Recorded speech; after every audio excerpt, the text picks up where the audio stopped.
এই বিলটা গোটা দেশের ফেডারেল স্ট্রাকচারটাকে ধ্বংস করে দেওয়ার জন্য একটা ড্রেকোনিয়ান ল। এটা অসাংবিধানিক, আনকনস্টিটিউশনাল, এটা কর্তৃত্ববাদী, অথরিটেরিয়ান, এটা চরম স্বৈরাচারী একটা পদক্ষেপ এবং সুপার এমার্জেন্সির সমস্ত পদধ্বনি। একটা রাজ্যের মানুষ ভোট দিয়ে তার সরকার ঠিক করেছেন।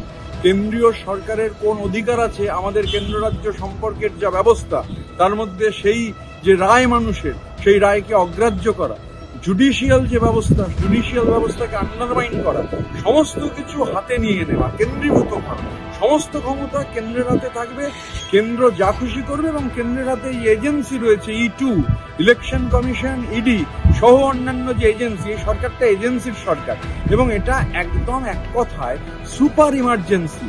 এই ইমার্জেন্সি ওরা বলে, এটা সুপার ইমার্জেন্সি, অঘোষিত সুপার ইমার্জেন্সি।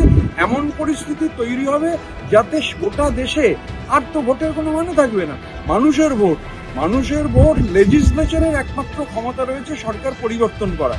এখানে ওরা যেটা করতে চাইছেন, মানে ওদের যারা বিরোধী হবে, যত বিরোধী কণ্ঠস্বর, সেই বিরোধী কণ্ঠস্বরকে যাতে ধ্বংস করে দেওয়া যায়, চেপে দেওয়া যায়।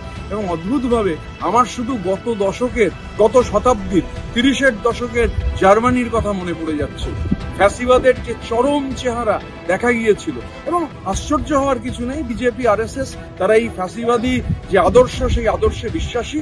এবং আজকে এই যে বিল আসতে চলেছে, চরম অসাংবিধানিক, চরম কর্তৃত্ববাদী, চরম স্বৈরাচারী, চরমভাবে অ্যান্টি ফেডারাল এবং সুপার এমার্জেন্সি ইম্পোজ করবার জন্য ফ্যাসিবাদের সমস্ত রণধ্বনি প্রকট। গোটা দেশের মানুষ ঐক্যবদ্ধ না হলে ভারতবর্ষের গণতন্ত্র, ভারতবর্ষের গণতান্ত্রিক প্রতিষ্ঠান, সাংবিধানিক কাঠামো বিজেপি ভেঙে চুড়ে সব একাকার করে দেবে।